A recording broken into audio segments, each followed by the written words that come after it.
Hi friends, welcome to Harmony Hills Home and Garden. I'm Jenny, we're gardening here in Baltimore, Maryland, Zone 7. Today I'm going to be repeating my sod removal project on the north side of this front walk. And so come with me and let's see how to do it.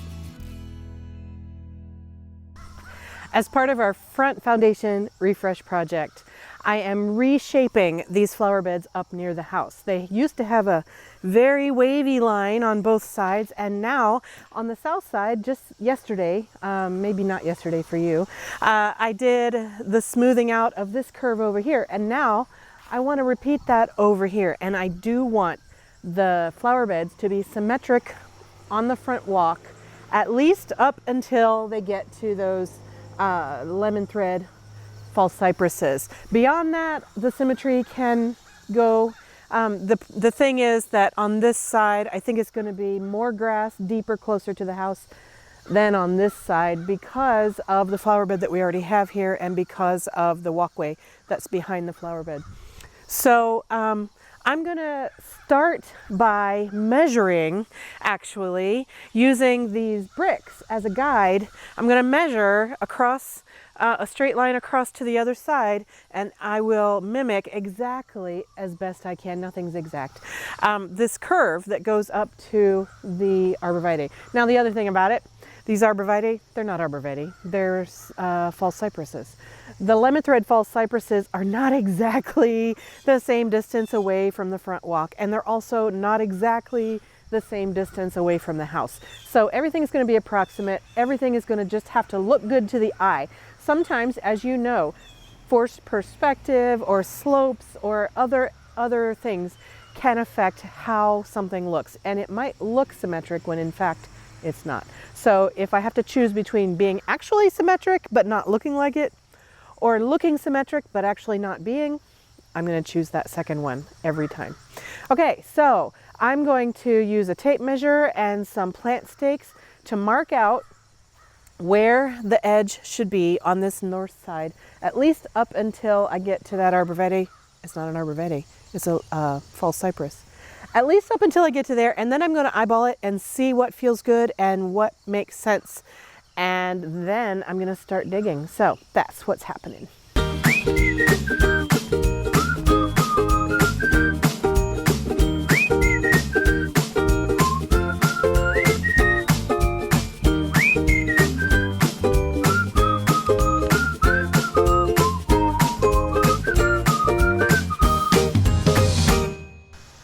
Okay, I've now hit the point where the symmetry is going to diverge. On this side, the flower bed goes much further back toward the house than it's going to on this side. On this side, it's going to top out where those irises are right there. That's going to be as far back as it goes. So I need to decide, do I want the curve to start diverging before this place that I just marked right there? So pull that marker forward. Or do I want to keep it symmetry to there and then roughly smooth it out from there? Okay, so from here, it's symmetric to start. And then my next stake, it's hard to see on this camera, isn't it? The next stake's right here, and then the next one there, and then the fourth one that I put is right there. So if I put the edge of the bed, where are you, little stake? I know you're here. There you are. All right, so if I make this bed come up to here and then just very gently curve over to the tip of that, that feels pretty straight across there. I could curve it up a little bit more, but I want the top of the circle to be where those irises are. So I really don't want it to go much past there. So am I making any sense? No. So I think I'm going to make the curve, just gently curve over to there. And then it's going to rejoin the existing bed and just continue along this way for now. In the future, I will be extending this entire bed out this way, and eventually from here, instead of curving back that way, it will actually come along here and then curve this way. That's a long-term view, but I don't want to deal with stepping stones this fall. And these are Pennsylvania flagstones, and they are heavy and big. I had a landscape crew install these several years ago, and I want the same thing coming out this way. And also our mail carrier walks through here. So I want some stones to go over to the mail carrier's route and also out to the lawn this way. And I don't want to do that job myself, and I don't want to do it this fall. So we're going to leave this edge the way it is for now. And then from here, we're just going to pretty much go straight across, but something of a very slight curve until we meet up with this stake right here, which signifies the symmetric curve from over there. Okay, so now it's time to start cutting. And now what I'm doing is just connecting the dots. I want my line to connect these stakes pretty darn accurately since I've gone to the trouble of measuring. So I want to take a little bit more care here than I did over there. I'm really grateful that the grass is still very moist. We had 1.5 inches or almost 2 inches of rain 2 days ago, and the soil here is very loose, very easy to work with today. I'm grateful because if we hadn't had that rain, this would have been like concrete out here.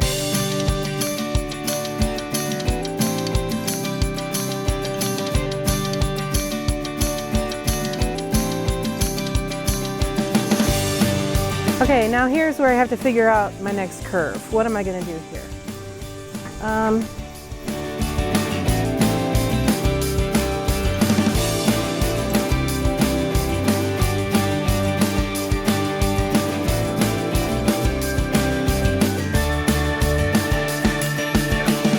How does that look? It looks like a corner, doesn't it? Not happy with the way this is laying out so far because this is a pretty straightish. I mean, it is slightly curved, but to the eye, it kind of looks pretty straight actually. But then, in order to meet up with the irises over there, it kind of turns an abrupt corner. So I need to at least smooth this corner out. Let me see what I can do about that.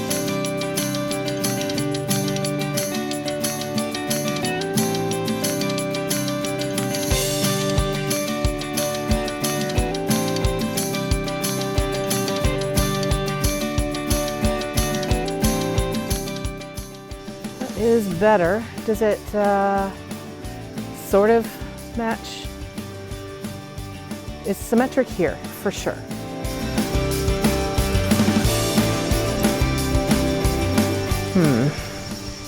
Is this gentle enough? Do I like this shape?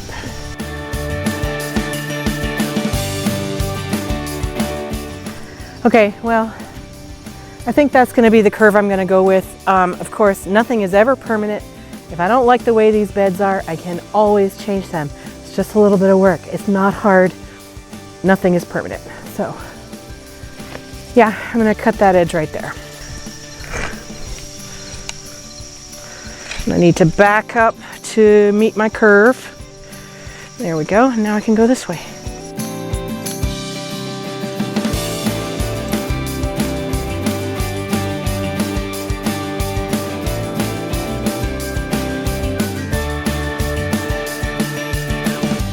Okay, for this project, I believe the most complicated part is figuring out your edges, where you want them to be and how you want them laid out. You can use a garden hose like I did, you can use string or rope, you can use spray paint, you can use your imagination to figure out where you want your flower bed edges to be. And then, my favorite tool, my half moon spade, couldn't live without it around here. Just cut your edges, and then now the fun part begins. This is the, let's say, the laborious part, but it's also kind of meditative. A little bit zen, yeah. I mean, you go zen with your spade and gloves, right? I had some comments on my first video about removing this sod, that I made it look easy. Well, I'll say it's kind of easy in that it's not complicated. It does take some muscle, it does take some perseverance, but once you get a method, it goes pretty smoothly, I'll say. Also, it's very, very important that you're doing this project when your soil is moist.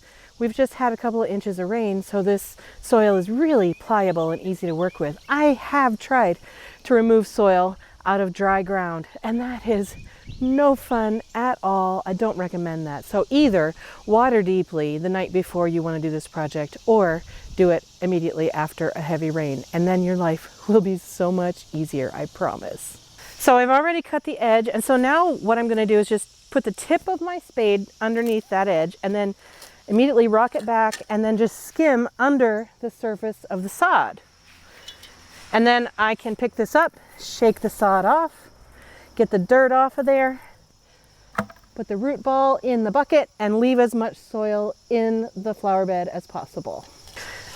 Put the tip in, rock it, slide it, pull it out. Shake it off, throw it away. It's actually not complicated. It's a lot of bending over. You could do this from a kneeling position if you wanted. My knees don't work, so I do it this way. Put it in, rock it, slide it, lift it, shake it, toss it. Again, this soil is wet, so it's just shaking right off. I've done this in the backyard when this soil is really dry, and this is a chore, and one that I will try in my life to never do again if I don't have moist soil. It's such a difference. Once you start getting into an area that's pretty large, one thing you could do is just put your shovel under there and push like normal. But sometimes it can be tough to pull up the inside edge. So you could also just do a slight cut. And then it's easier to take out big chunks all at once, because you've got a nice edge cut. If you had two people, you could have one person going along with a half moon spade, cutting you a strip, and the second person could be making the chunks and cleaning them up. If you had a third person, you could divide the work up even further. I do want to mention that I'm kind of taking this job a little bit slow today. I don't know what the video is going to end up looking like, but if anybody comes away with the idea that this task is oh so easy because of some special magic that's happening around here, no, it's really not. The magic is that the weather is cool because the hurricane passed through and left us gorgeous weather. By the way, if you were negatively affected by that hurricane, I'm so sorry, and I'm sending you all my best wishes. But we have gorgeous weather, so it's not brutally hot. The soil is moist. I've mentioned that like 100 times now, but it's such a difference. And it's a easy, mindless physical task that I can do that brings me peace of mind, uses my body, gets me some exercise, has a beautiful result in the end. Basically, everything I love about gardening. So, yeah, I am sweating. I am sore. I mean, if you're gardening and you're not sore the next day, did you really do gardening? That's a little bit of an overstatement. Anyway, so I'm just going to get after it. I'm just going to finish this up. I'm probably not going to film a whole lot, but I wanted you all to know that this is a task you can absolutely do. I'm 53 years old and no one has ever accused me of being athletic. Let's just say that. But this is a task I can do. I just find the time to do it. I find the day to do it, and I get it done, and so can you. So don't be afraid and don't be daunted. You can do little bits at a time. You can have help. Just get out there. Try it. You can do it. I kind of enjoy this kind of task, where you don't have to think about what you're doing. It's the same thing over and over. It's kind of low energy as far as physicality. At least this part of it is, the shaking off of the dirt. Because as I'm doing this, I can be thinking about my kids who live far away from me, sending them my love and thoughts. I can be thinking of other people, putting love out into the world that way. I could be making my grocery list, but I usually don't do that kind of thinking when I'm doing this kind of a task. Usually I'm either totally empty and using that as a brain rest, or I'm usually loving on somebody in my thoughts. Kind of a prayerful time, kind of a restful time. So I don't really mind this kind of task. This part of it is definitely, I wouldn't categorize it as difficult. In fact, for me, it can be rather joyful. Thought I'd mention that this is the debut use of my new garden kneeler, which I purchased from gardenersupply.com. It folds up for storage. It has a kneeling pad on the low side, so you can use these handles to push up to stand up, which is, you know, good for me, I'll just say. And then you also can use it as a bench, which is great for resting and taking breaks. And I have also found I like to sit on it this way, because kneeling on it is good if you need to reach out over something, but if you're doing work that's right in front of you, I like this method because when I kneel, I can't actually sit on my feet because my knees don't bend that far. So when I'm kneeling, I have to have one hand holding my torso up and the other hand working, which is fine for a little while, but then I get super tired in my shoulders from doing that. So this kneeler has been so far so good. This is the first time I'm using it on this job, and I've used it in all three methods so far, and I like it. Not sponsored, just a fan.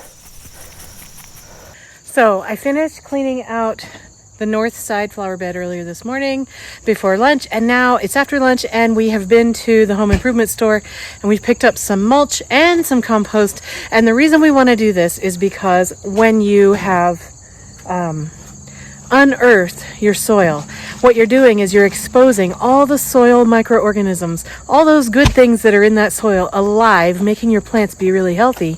You've exposed them to sun and air, and you might be killing them. So it's really important to get your soil covered back up so that those microorganisms in your soil can thrive and not bake in the sun. So I've bought some compost and manure in bags, and I've bought some triple shredded hardwood mulch. Is it triple? It doesn't say. Anyway, shredded hardwood mulch. And so I'm going to be spreading this compost on top of the soil and then spreading the mulch on top of the soil, covering up my soil and making sure that I'm not harming my soil life. While I was there, I picked up 2 soft touch hollies. On my planting plan, it calls for 6 total, 3 on each side. But looking at it, I'm definitely going to be starting by putting one of them in each of the sides of these new triangle shaped beds on this side of the front walk. So I'll go back and get more later, but for this weekend, I think this will be good.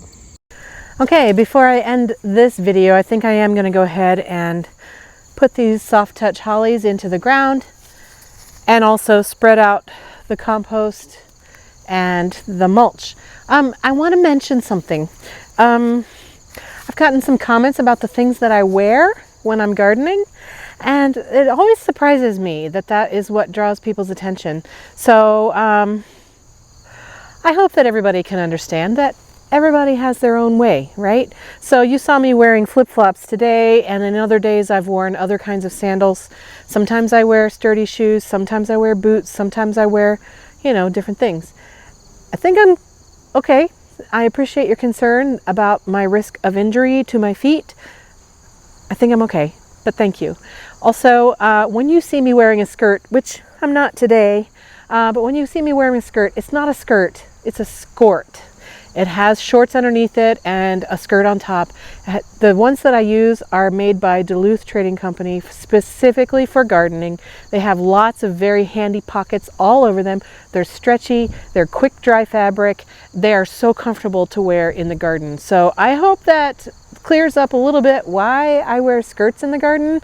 They're made for gardening and they're so comfortable.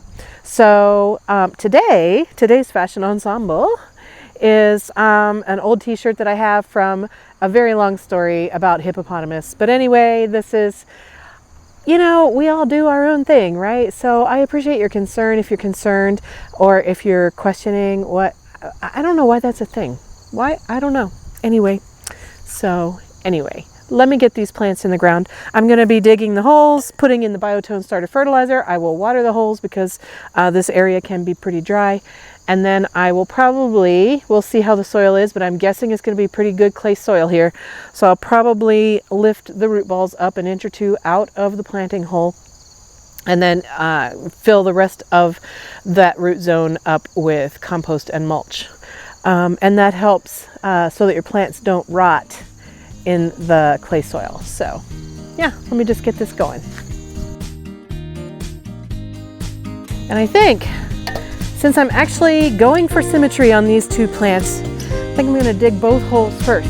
Make sure they're lined up, and then put the plants in. There I go thinking again. Sometimes I have a good idea. Sometimes.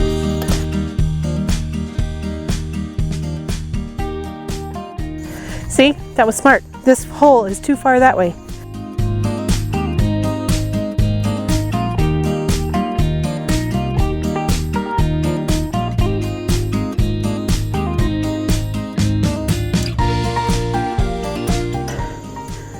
Yay! Okay, those turned out really well. I'm going to water them in after before. I'm going to water them in right now. I forgot to water the holes, didn't I? Huh. Look at that. All right, well, let me get some water on these, and then I will spread the compost and the mulch.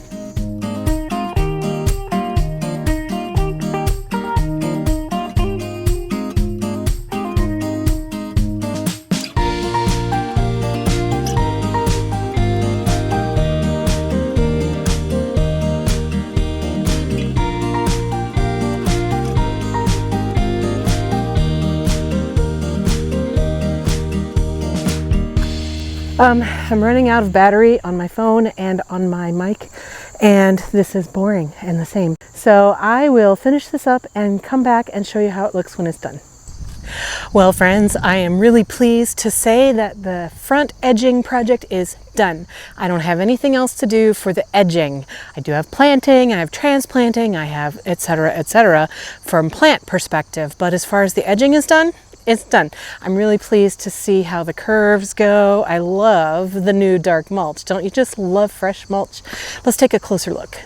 I only wish I had fresh mulch to go everywhere, because, you know, it just makes me sad that it stops over here. But look here. This is really, really nice. A gentle curve that matches the one on the other side. And hey, guess what? Look at that. There's more planting space. How'd that happen?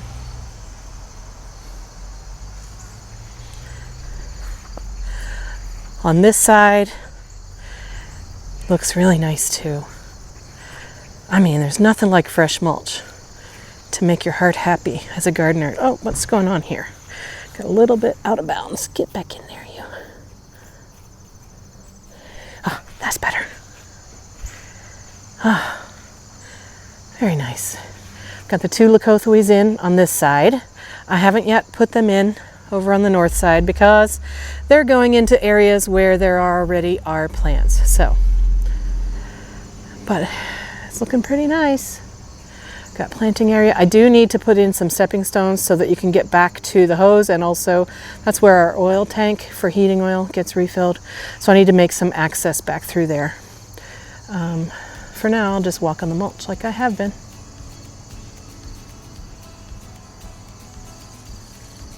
I also like the way the compact hollies look in this front bed, and also, hey, there's plenty of room in front of them as well to put probably annuals. I'll probably reserve that area for annuals and spring bulbs rather than perennials. So yeah, I really love the new look of the new flower bed, and I thank you so much for watching this video. And if you'd like to subscribe and follow along with more videos to come, that'd be so awesome.